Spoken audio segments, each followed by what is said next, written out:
I'm Andrew Mack, and this is Loblolly Press in Conversation. Thanks for joining us today. You actually won't hear much from me besides the intro and the outro. We have a very special episode with a guest host, Matt Sawyer from City Lights Bookstore in Sylva, North Carolina. We actually have Matt sit down with Emma Ensley. She's the author of The Computer Room, which is Loblolly Press's first publication of fiction. It was released last month on September 4th, and this episode was recorded live at City Lights Bookstore. The conversation traces how Ensley's work captures what it meant to grow up both online and in small-town Georgia. Emma's going to read two stories for you, Babyland and the title story, The Computer Room. Afterwards, her and Matt have an incredible conversation about how the book balances humor with heartbreak, the design instincts that shaped her prose, and the role of religion, nostalgia, and constraint in short story craft. I hope you enjoy it. Matt has some incredibly thoughtful questions. Emma has incredible answers. And this is going to be one of my favorite episodes we published this year. Just a little bit of housekeeping before we get started. We have two collections recently released this month, Understory and Proud Roads, that are continuing to raise funds to support those impacted by Hurricane Helene, even a year later. The last day to order those is October 8th, which is 2 days from now if you're listening on October 6th. So please do go ahead and place that order if that's something that you wanted to get your hands on. Next up, and very exciting, is that we have a book coming out tomorrow. It's called A Field Guide to North American Trees. It is a micro-memoir and poetic chapbook by Alabama poet Garrett Ashley, and it's being published in conjunction with Good Printed Things, a local printer in Greenville, South Carolina, that we've been working with to get this out there. If you've heard our podcast episodes before with Lib and with Garrett, then you know all about this, but I wanted to share it here in case you're looking for a small collection of poetry to read. Okay, let's get into the conversation.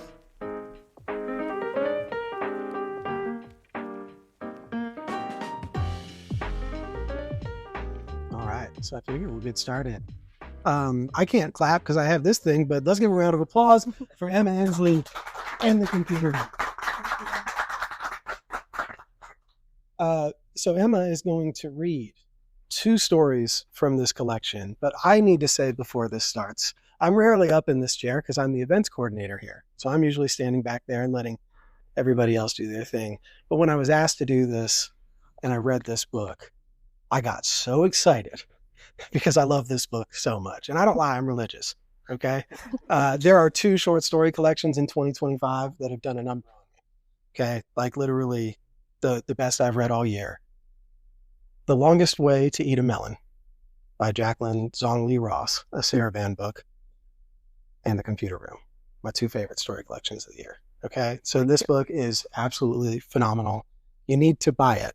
You are not allowed to leave without buying it if you haven't yet. So I'm just delighted to talk with you, Emma. Thank you. You wrote an incredible book.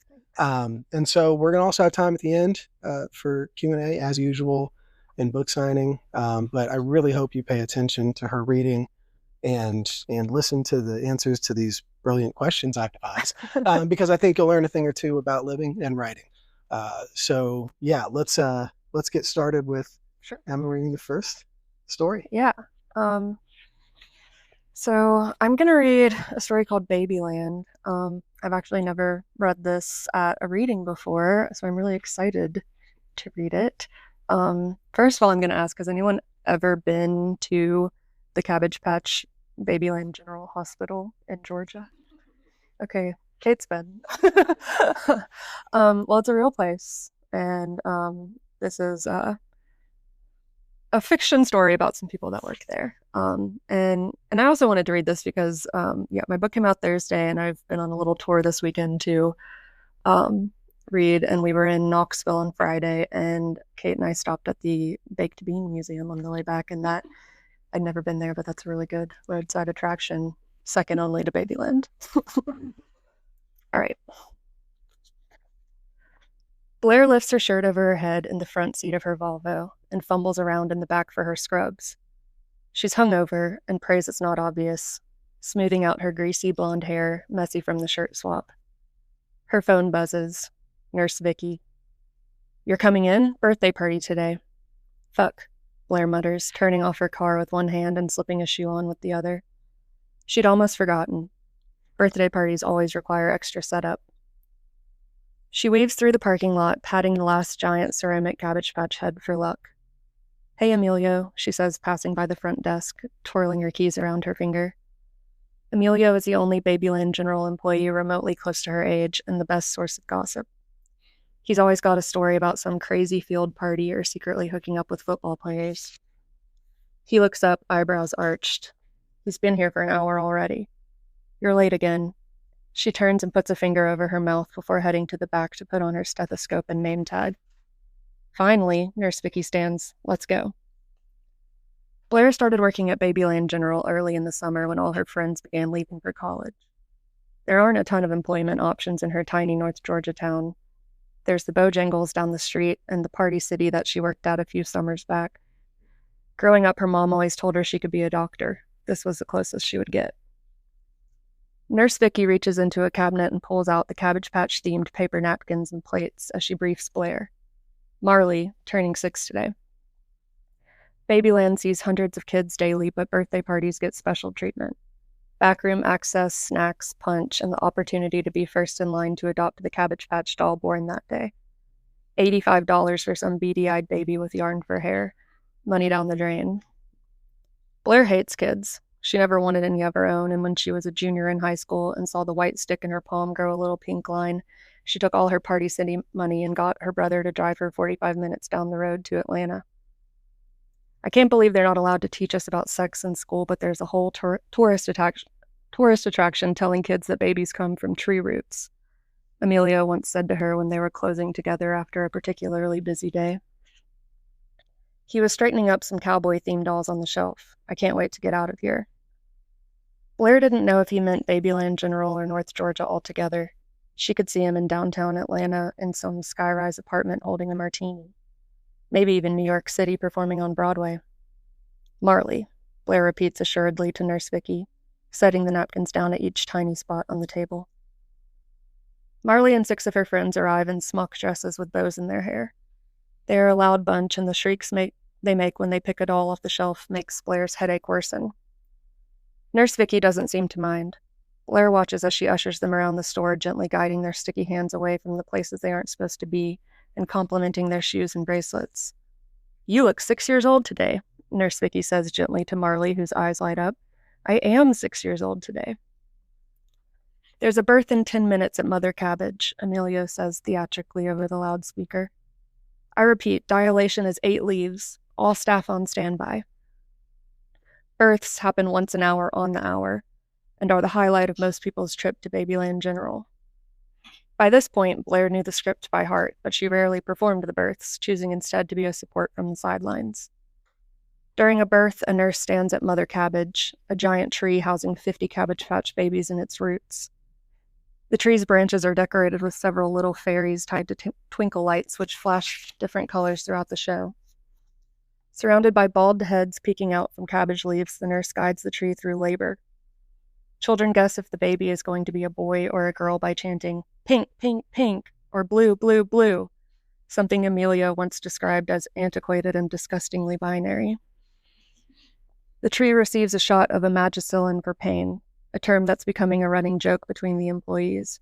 "Time for my imagicillin," nurses say before heading to the Mexican restaurant down the road for half-off margaritas. On the nurse's cue, the crowd yells, "Push." A floppy doll with an oversized head emerges from the leaves held up high like Simba. Marley loves it. She claps and cheers and holds her hand to her face in excitement as the baby crowns. "My baby, Mama," she says, keeping her eyes ahead, grabbing at her mom's skirt. Her mom is watching through an iPhone screen. "Mama, my baby." "I'm too hungover for this," Blair says out of the corner of her mouth to Emilio, who has walked up beside her in the back corner. He smiles. Mother Cabbage amuses him, even after months of the same show. He still laughs at all the corny jokes. Rough night? Blair spent her evening on the couch with her brother, drinking most of a bottle of wine and watching an old season of The Real World. "I guess." Nurse Vicky signals to Blair, agitated. Emilio places a hand on her shoulder. "You're up." It's Blair's job to take the freshly born doll into the doctor's room, a small pink room with big glass windows where kids and parents can watch a staff member perform a series of fake medical measures. She takes the doll's vitals, weight, height, blood pressure, periodically lifting the doll up to wave to the ogling crowd.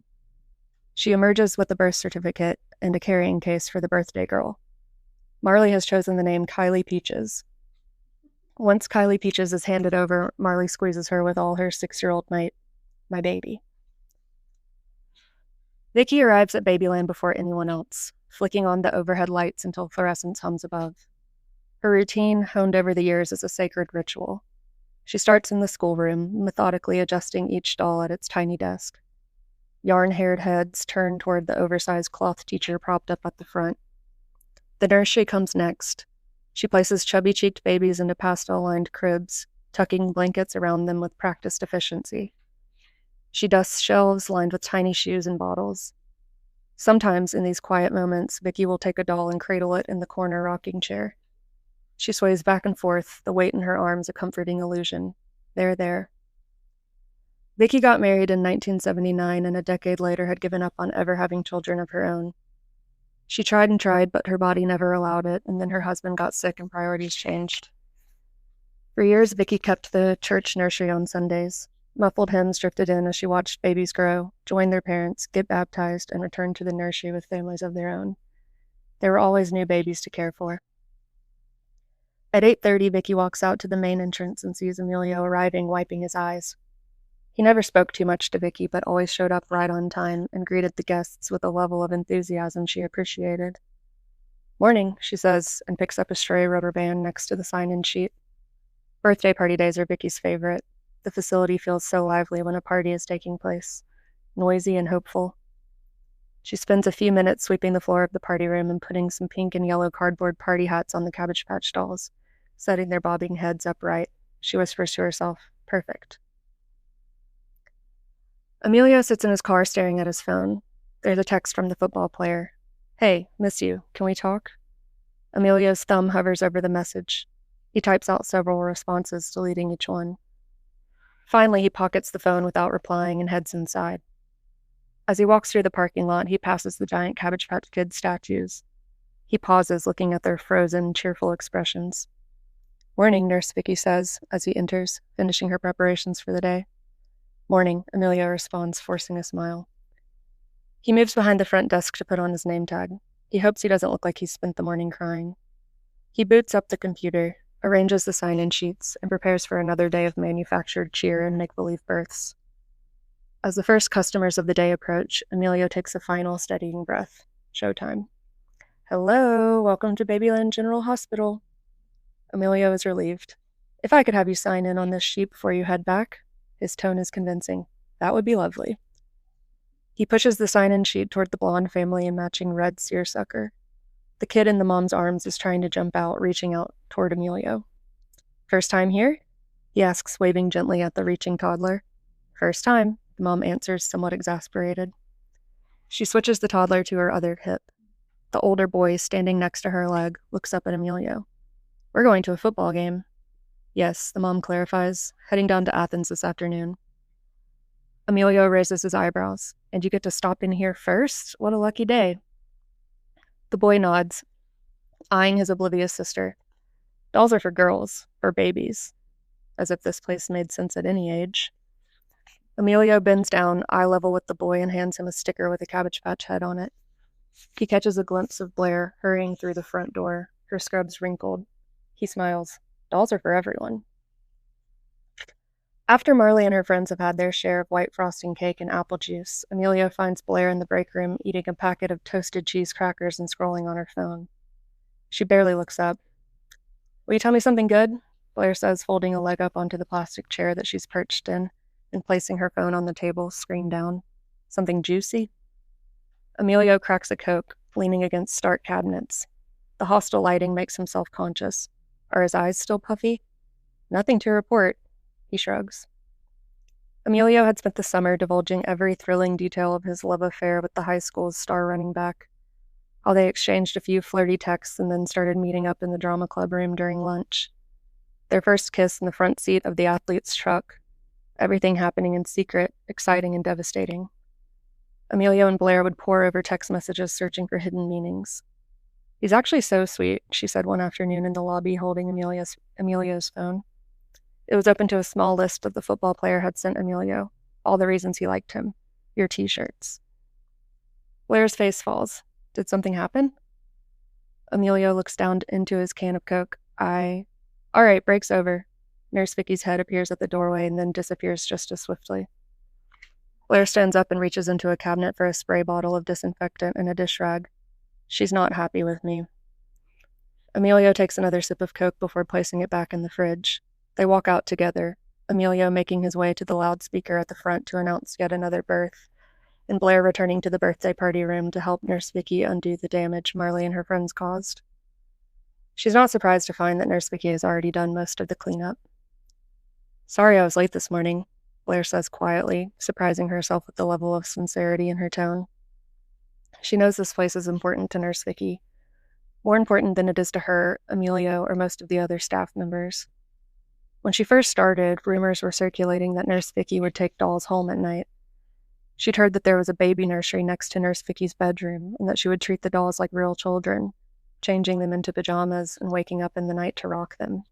Someone even said they saw a car seat in her Camry. At first, Blair was unsettled by the rumors, but as she got to know Nurse Vicky, it began to make more sense. She was lonely, and while Blair couldn't understand the instinct to mother, she did understand loneliness. Just don't let it happen again, Nurse Vicky says. Blair nods and begins to make her way out the door, eager to take her stethoscope off her neck and go on lunch break, but Nurse Vicky stops her.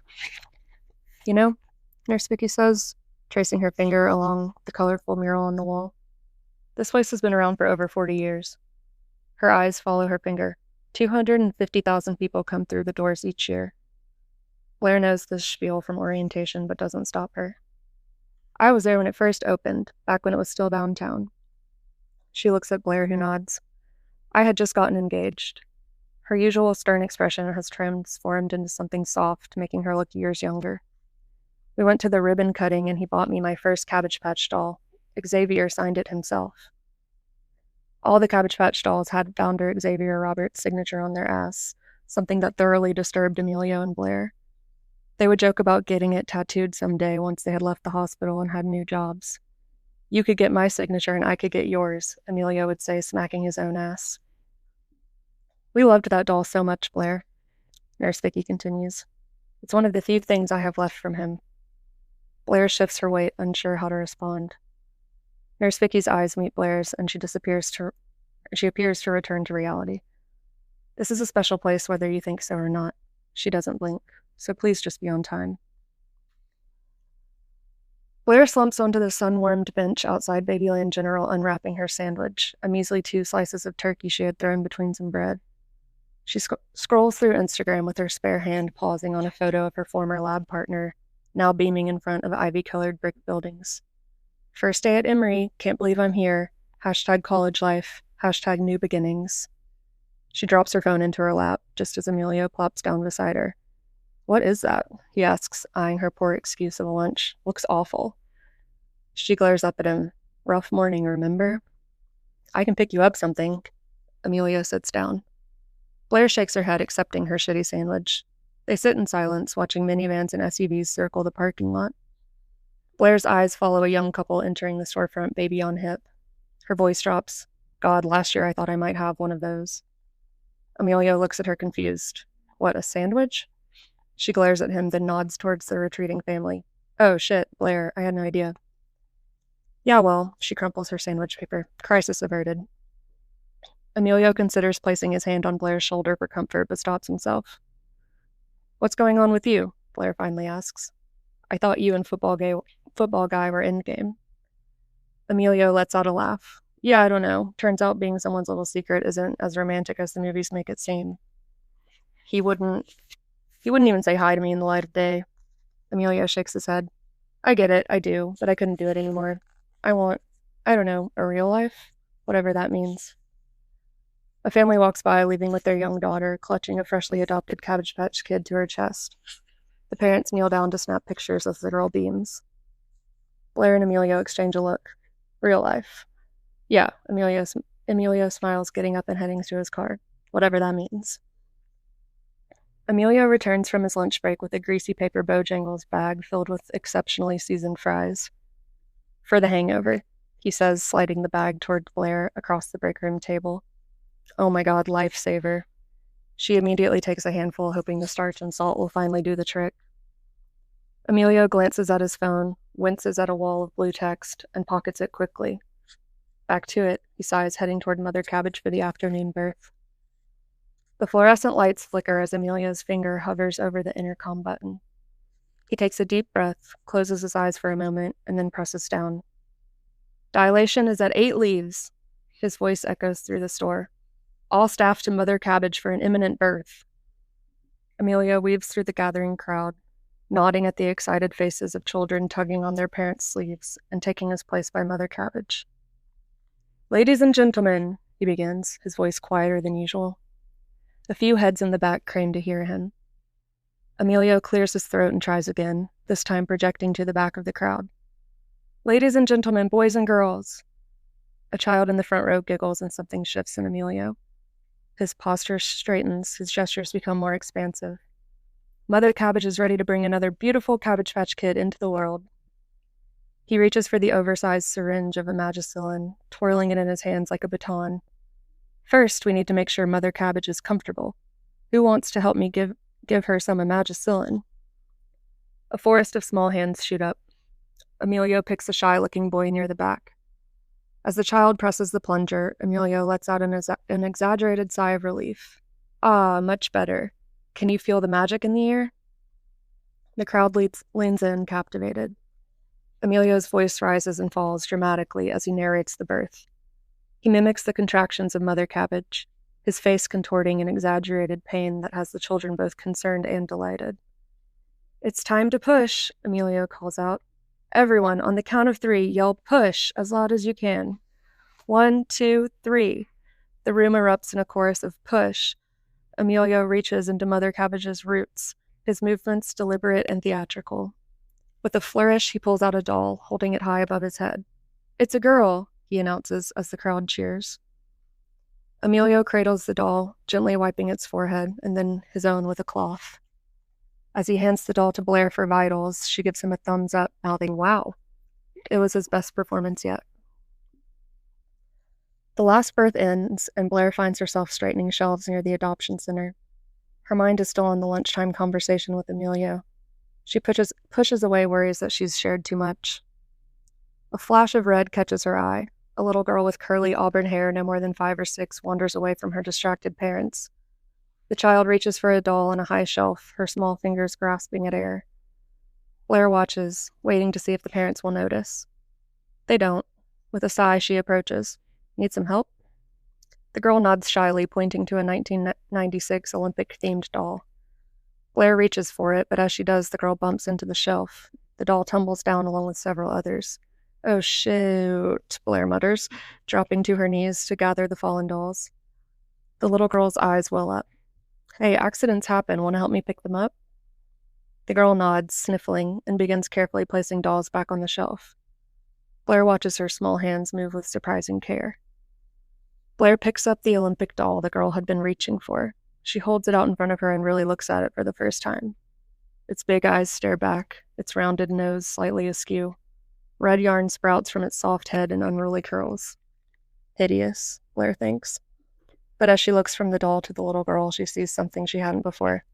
You know, Blair says, she kind of looks like you. The girl's eyes widen, a mix of surprise and delight. Really? Blair nods. Yeah, look at those curls. Definitely twins. The girl giggles, reaching for the doll. Blair hands it over, watching as small arms wrap around it in a fierce hug. I love her, the girl lisps. As the last visitors file out, Nurse Vicky begins her nightly routine. She moves through the nursery, straightening tiny bonnets and adjusting blankets with care. In the back room, she pauses at a locked cabinet. With a quick glance to ensure she's alone, she opens it, revealing a worn Cabbage Patch doll. The signature is faded, but still legible, Xavier Roberts. Vicky cradles the doll, her eyes misty. Hello, Charlie, she whispers, running a hand over its yarn hair. Did you have a good day? She walks to the rocking chair in the corner, sitting down with Charlie. As she rocks, she speaks softly. Red hair just like Daddy's. She holds him to her chest, feeling his heartbeat against hers. Just perfect.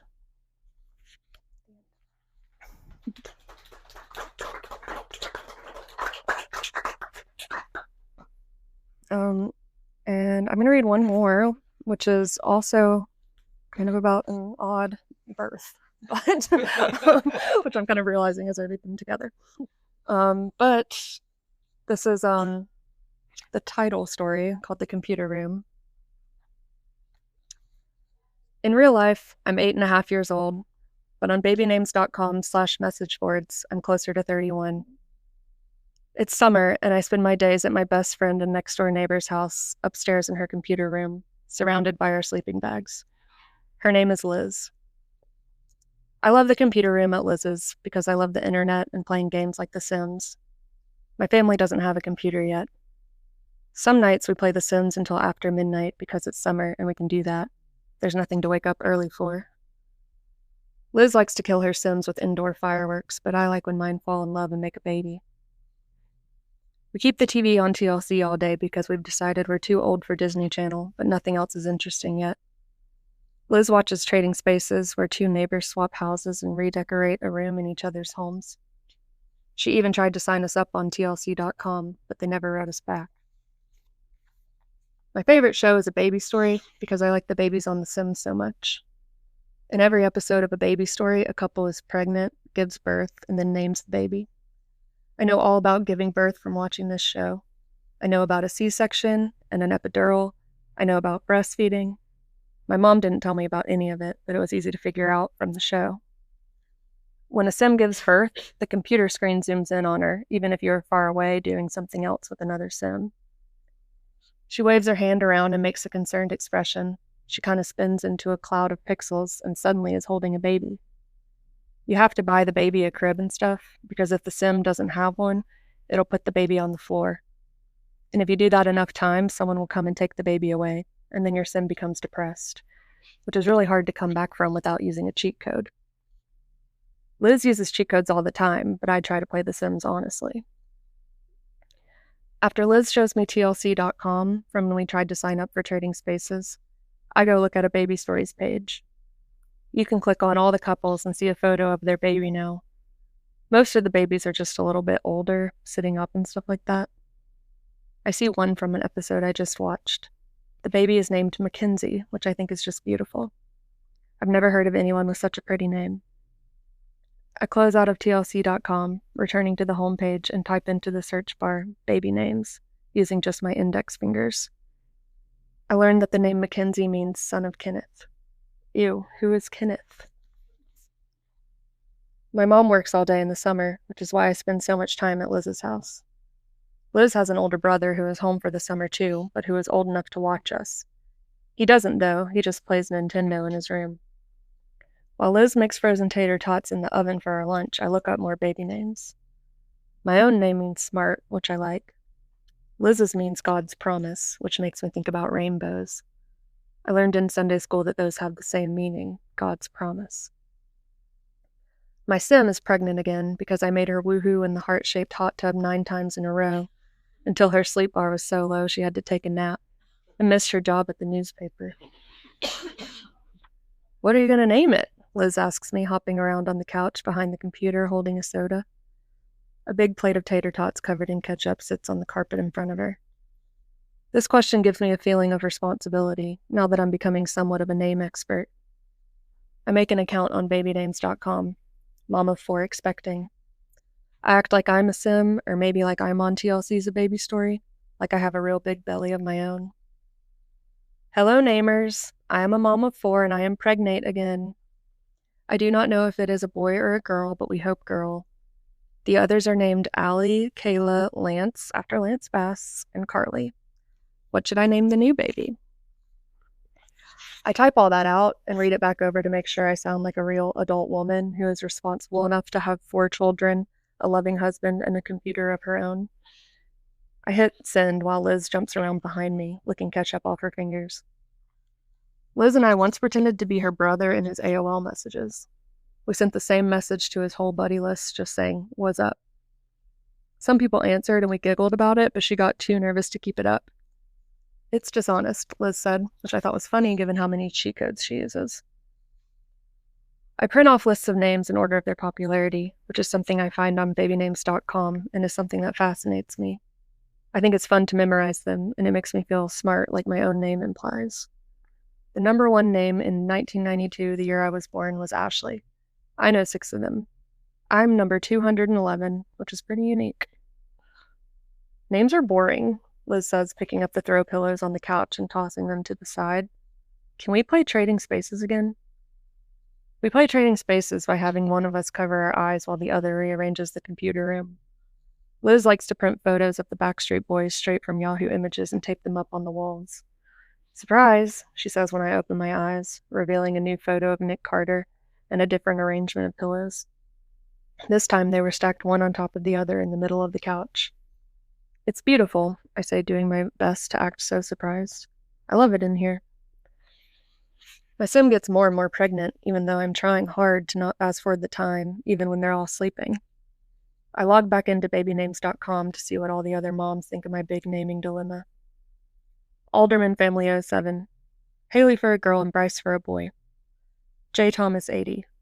5 kids, wow. What are their middle names? Taylor seems like a good fit, boy or girl. I look up the meaning of Taylor, which is Taylor, and feel disappointed. Haley does seem like a good choice, but is also the name of a girl who was in my class last year who I didn't like very much.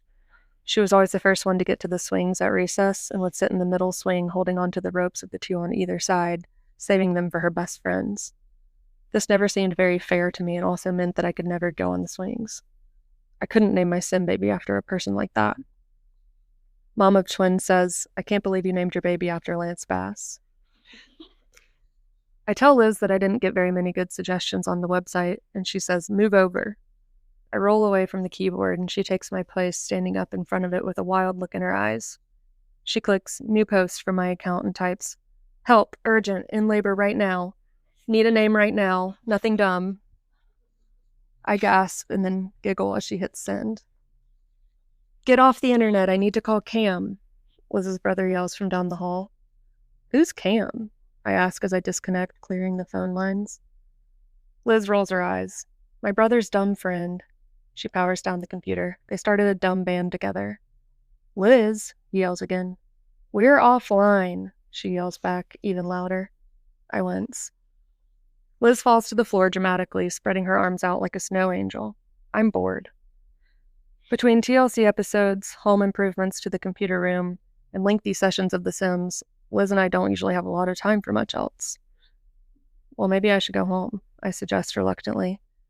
My mom has been out with her boyfriend the past 3 nights, so I haven't slept in my own bed in days.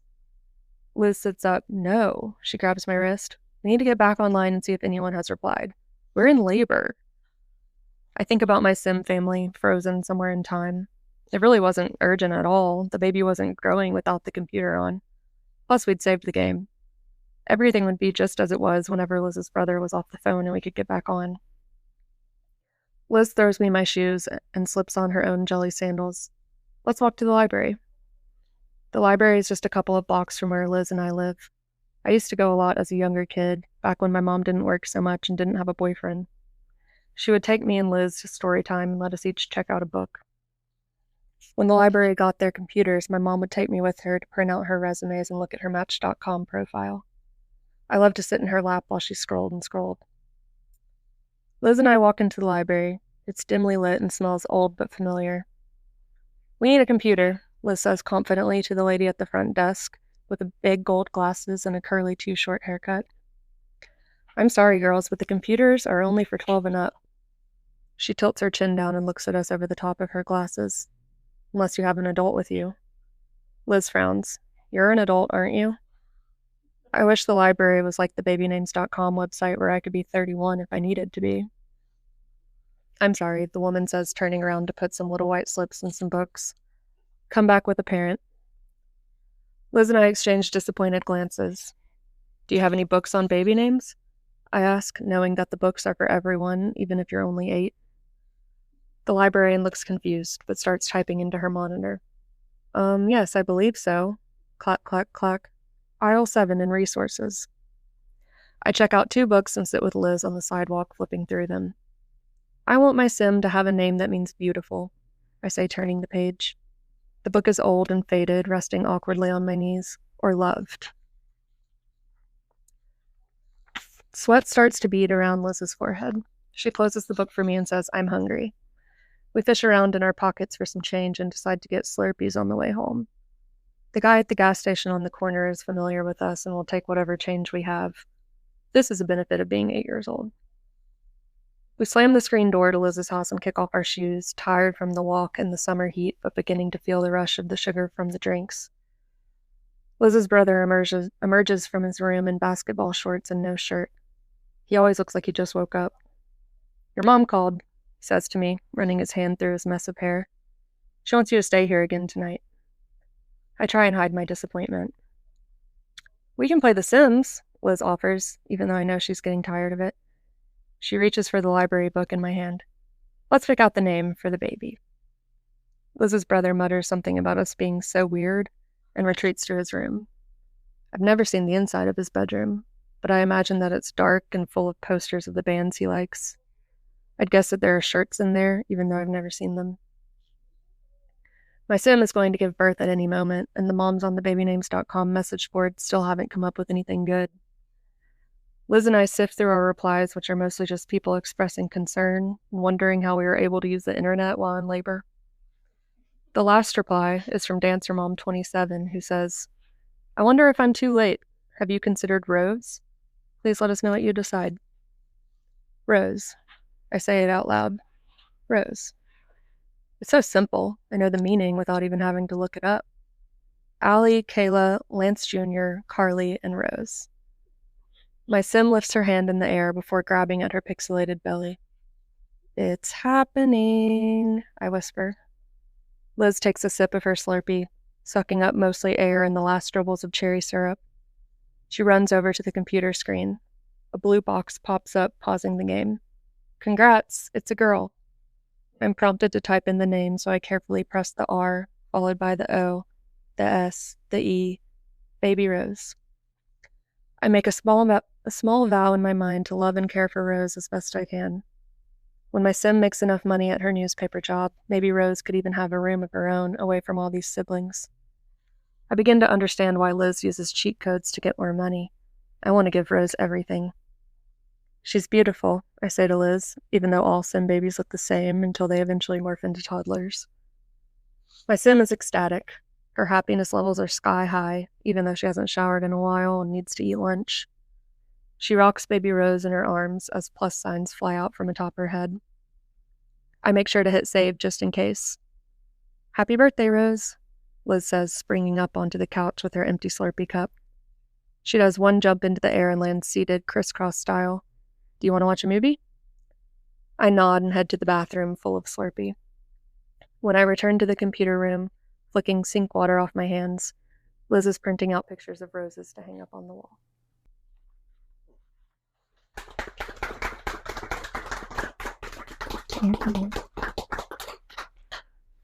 God, aren't those delightful? I mean, a whole book of this. It's actually crazy. And what's even crazier is it's less than 100 pages. And this book does so much and says so much. It's equally as funny as it is tear-jerking. You know, like it is very serious and very goofy and weird. And it's really hard to do that with so few words. And I'm just like, wow, it seems like you should have like written 7 books before getting this good. Because most people won't write short stories because they can't. It is much easier to write a 400-page novel in the sense that that gives you way more, to work with. And I think people are more comfortable with building out something rather than shaping it. But I think it was Grace on one of the blurbs that said it best, that you're at ease in this collection. So I'm curious with how natural this felt. Can you talk to us about the genesis of the creation of this book in the computer room and why you chose that as a setting to build around for the collection? Sure. I think I started kind of formulating the idea for some of these stories in around like 2020. And I was kind of just getting back into writing. I didn't go to school for writing, and I went to school for studio art and design, and had written a lot as like a kid and a teen, and was starting to explore that again. And I was just kind of thinking a lot about the time, being like a young kid in the time of the internet beginning to be so accessible and what it was like to kind of have that be a place you grew up. Like, I think a lot about what I thought about this book was like growing up in the South and growing up in Georgia and then growing up on the internet. And those are like the two places I grew up. And so, yeah, it felt very natural to just start to kind of think about some of the weirder places on the internet that I remember. Because the internet's very, very different now. It's like, doesn't feel like you can get as lost somewhere or find something so unique. It feels like there's, a handful of websites that everyone's on and we revisit them. And back in this time, it was like, yeah, you could find yourself in something really specific and niche. And so I kind of wanted to like parse those out into different things, like the baby names message boards, the Seventh Heaven fan fiction sites, the John Mayer torrent trading, just kind of like the weird stuff. So yeah.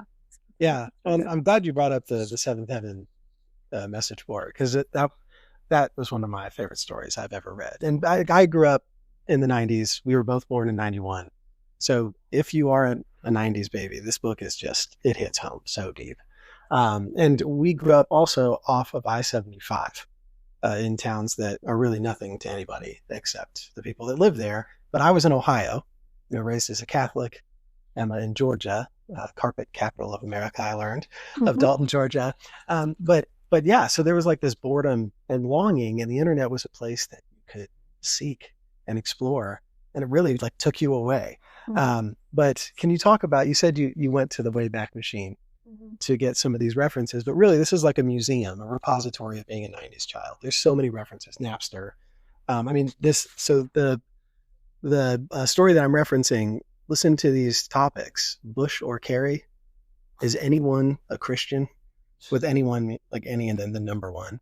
How old was Ruthie when she got her first boyfriend? Thoughts about Simon and the STD. Coke, Pepsi, or Dr. Pepper? I'm new.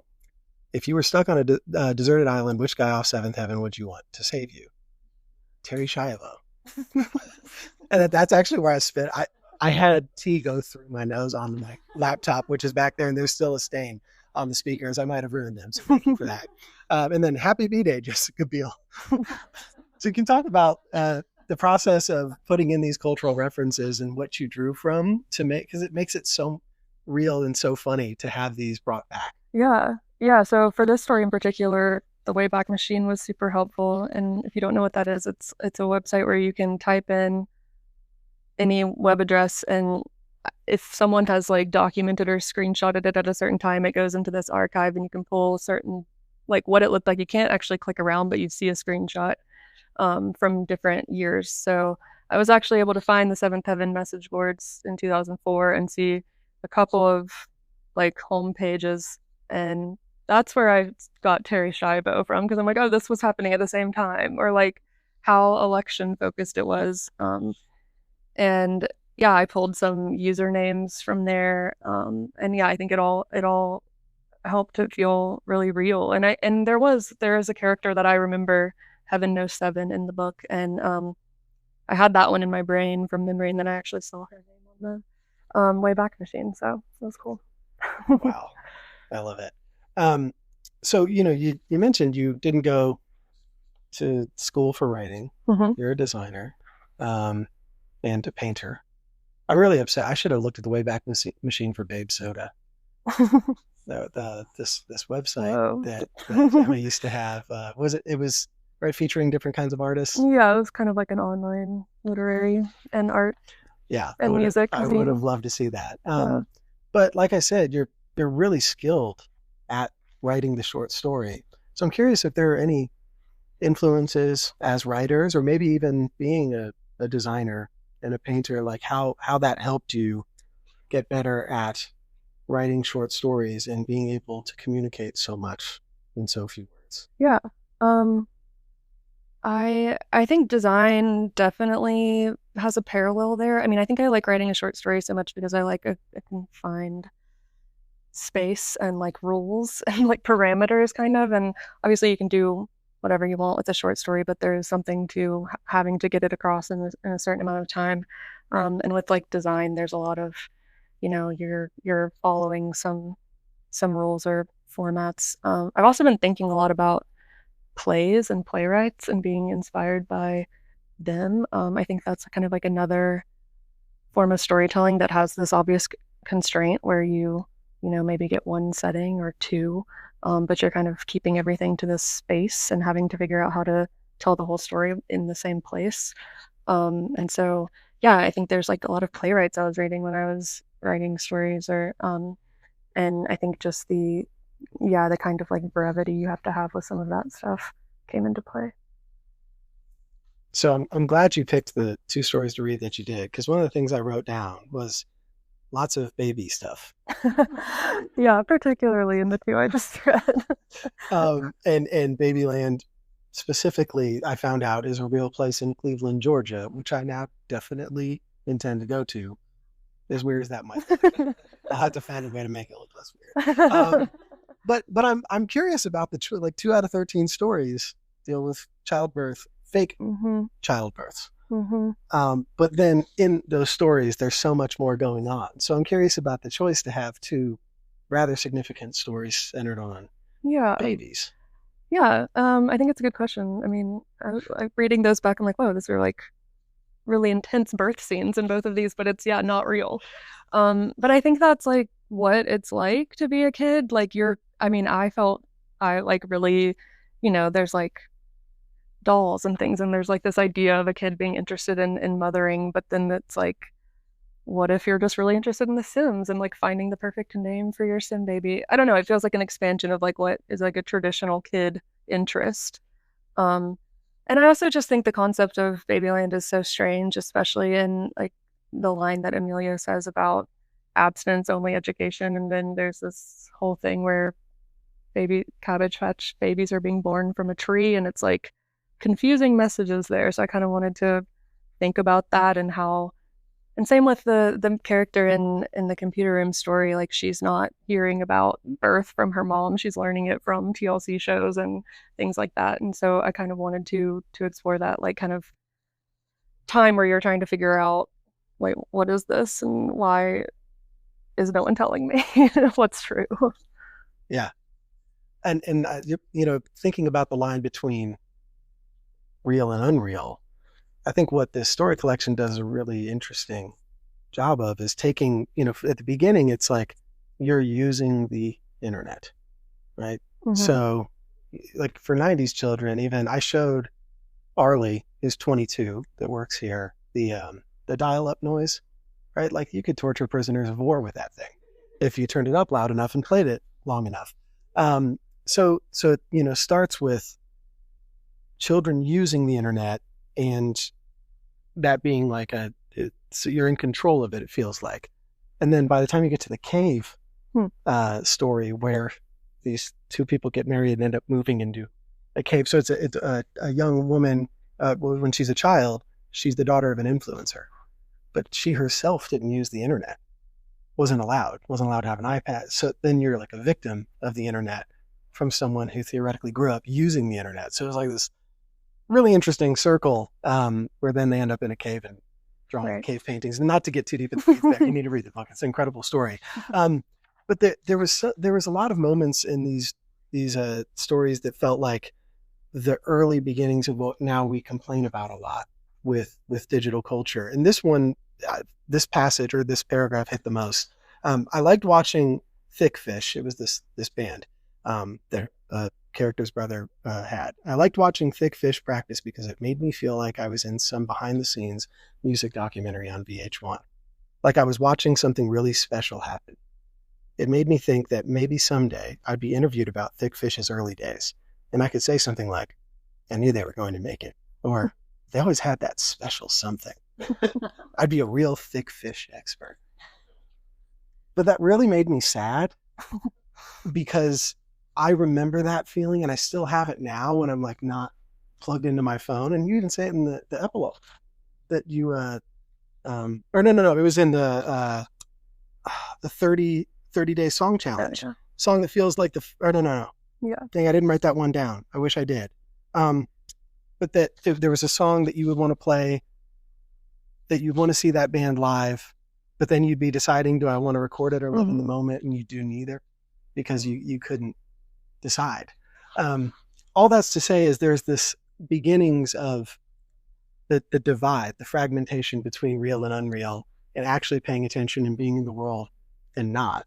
So I'm curious if that was like an intentional kind of circle to bring toward the end with that last story from the first one, and the commentary you were making on how internet culture has completely changed the way we relate to the world. Definitely.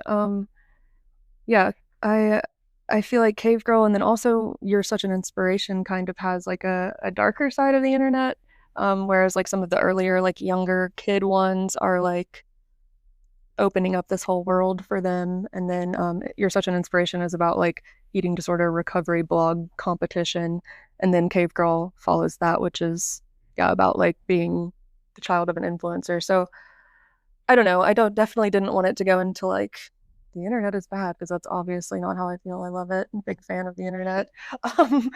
But yeah, that was definitely an intentional like arc throughout the story. And yeah, Cave Girl came about because one of my friends was like, basically she was like, I dare you to write a story about a girl who's not on the internet.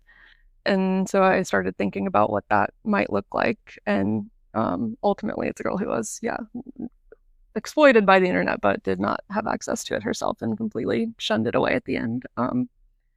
So yeah, that was a fun challenge because it was, pushed me to write that. So yeah, the delightful story. Thank you. So I want to give time for all of you to ask questions, and when you do, I'll bring the microphone to you and you can hold it up like a TikToker. It's fun. So who wants to ask questions or just give compliments about these stories? So in the computer room story, I'm a former educator, and all I could think of was that little 8-year-old girl being in my classroom and listening to her story about, and when you said that the mother had called and she wasn't going home again, just crushed me. Yeah. Yeah, I feel like that is definitely part of what I really like about this story. Is it's about like a little girl who wants to nurture this sim baby so hard, but is also like not really being nurtured. And it's like, you suddenly get the sense that she has to be at her friend's house. And thank you. But then all I can think about today is that child would just be a test score in school. No one's even paying attention to her. Yeah. Well, I just wanted to share that I love the way that you present the lack of reality within reality. It's the obvious in the story with the Cabbage Patch dolls, the lack of reality and the reality.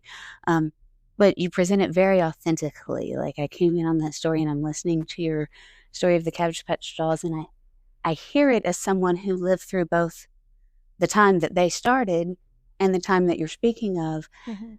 And that's exactly what it sounded like. It sounded like you placed that perfectly in a time frame where Cabbage Patch had been here, but was also still very relevant. But it felt like it was kind of becoming a little tired, a little old. So you just really authentically described that story. And I like hearing where you get it from, because I'm looking at you thinking, she doesn't look like they're old enough to have lived through that time frame, and they speak so authentically about it.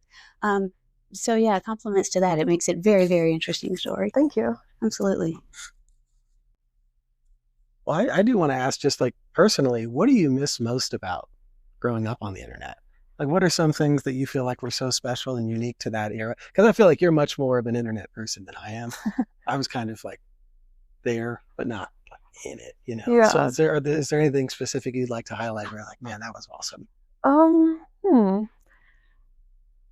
I don't know if this is the thing I miss most, but it's what popped into my head. There's also a story in this book about like Limewire and downloading music. And I do miss when you were downloading music and you would get something totally different. And sometimes it was like a positive, like I feel like there were artists like doing that, trying to like put their track as someone else so you'd find it, or you'd just get something totally weird. But I miss that element of like surprise and specifically music downloads. That was a wild time. You got the Napster reference and Yeah. about the cops chasing you Right. as if it were like a major crime, and it did feel like it. Right. For sure. I was wondering how you handled intentional symbolism within short stories, and then kind of within this book, depending on what your kind of thoughts are on that intentional symbolism, how you approached it when so much of the story took place in kind of like a digital space where almost everything was a symbol in some sense. Yeah. Is there a particular story you're thinking of, or a particular symbol? Yeah, I don't, because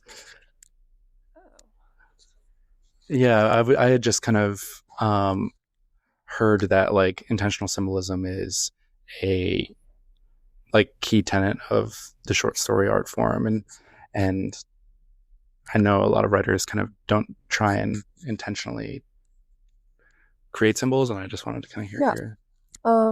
Yeah, I mean, I think I discover symbolism as I write, so I don't know if it's always so intentional from the get-go, but I think once you realize that you have, like, there's like a dichotomy there, like, the nurturing versus being nurtured versus not being nurtured and things like that, then you can go back through and kind of pull that out more and make sure that's like, yeah, I think it's always a struggle to make sure you're giving the right level of like subtlety to something versus making sure it's apparent. And I know I'm like glad to hear you say you were like feeling so intensely for the 8-year-old in that story, because I think that was like one that I really worked to find that balance of like, are we getting that this is like happening in the background? Or are we not? Like, and so in that way, I think it's very intentional to think of how much you want that to come through or how much you want it to be like subtext and lying under there. Yeah,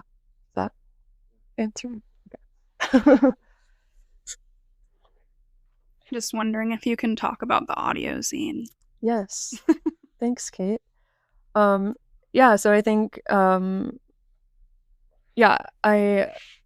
was not originally going to do an audio book for this, but then I have a friend who's a musician named Lorg, and they offered to record me and help me make it, and we ended up doing something a little bit different. And so we recorded 3 stories and are calling it an audio zine because Lorg and I together kind of spent some time thinking about what these stories actually sound like, what the early internet sounded like dial-up is featured, like Simish, and we watched so many YouTube videos of a sim giving birth to try to find the right one, and from the early, like there was hard to find one from early sims. It was all new, and so we like kind of created this sonic journey through some of the stories. It has the actual like reading of the stories as well, but it was a really fun project, and it is available on CD and for download.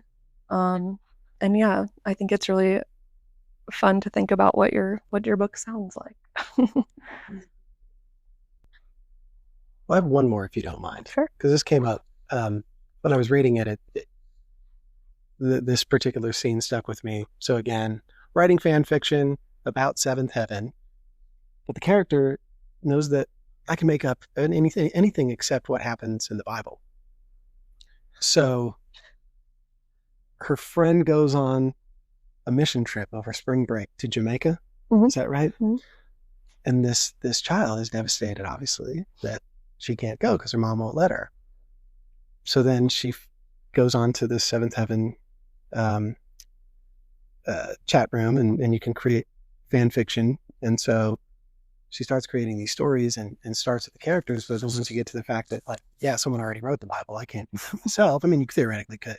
But I thought what was interesting is at the end of all of this, she spends spring break writing fan fiction about seventh heaven and diligently reading from her grandmother's Bible, because you have to get it right. Yeah. And so then her friends are all in Jamaica doing whatever you do on a mission trip in Jamaica. And then they come back and they meet these friends. It's like, what did you do? Right? Oh yeah, Jamaica. This person was like had a crush on this person now, and but all of that stuff that happened there. And then what did you do? And then there's this kind of moment of how much do I reveal about what I did? But really, I spent a lot of time reading the Bible.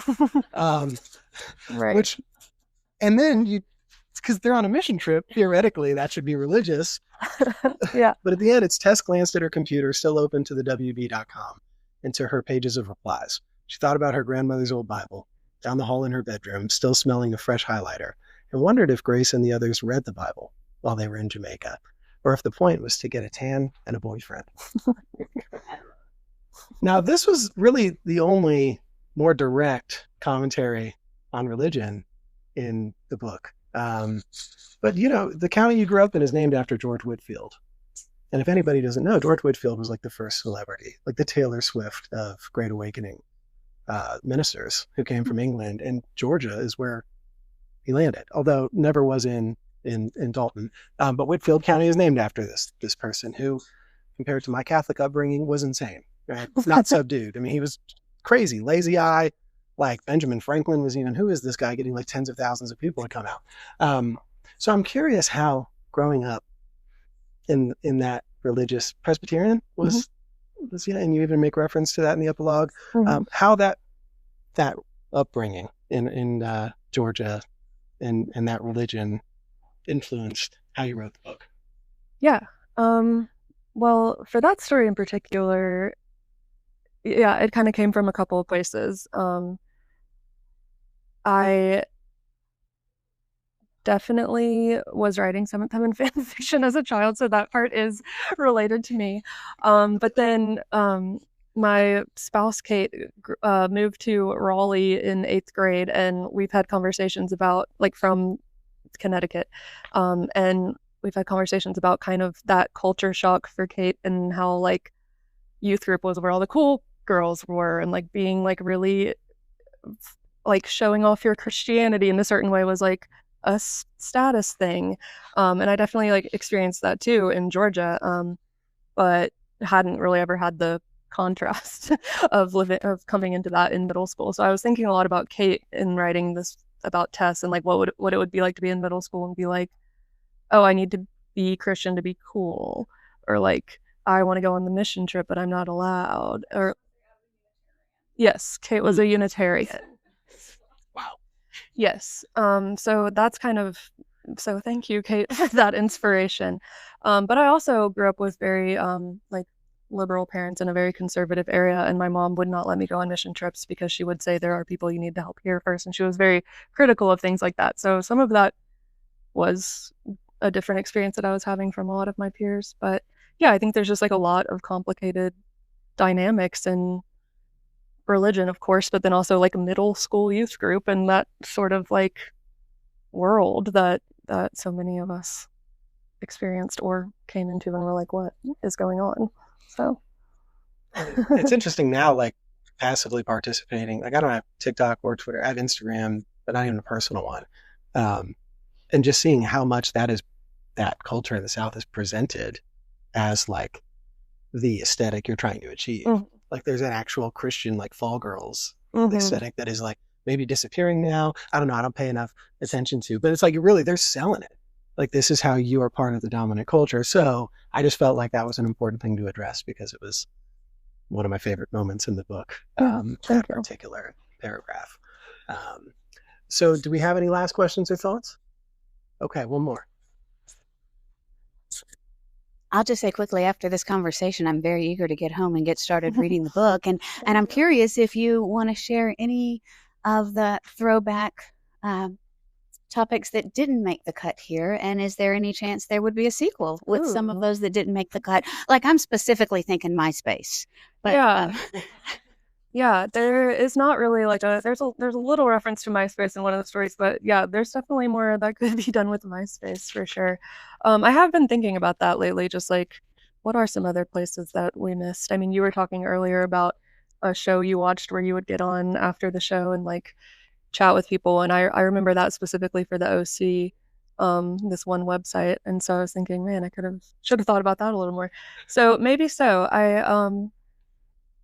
Yeah, I don't know if there will be a sequel, but there will be something related, I'm sure, to the internet. Sweet. All right, round of applause, everybody, for Emma Ensley and the computer room. Thank you.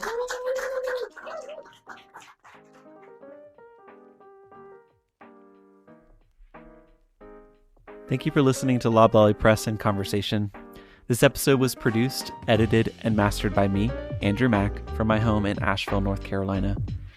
Loblolly Press is dedicated to amplifying emerging voices from the American South, with a focus on queer, BIPOC, and rural writers.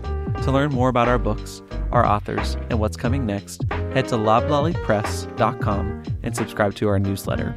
You can also find us on Instagram at loblolly_press for updates, behind-the-scenes content, and a lot more.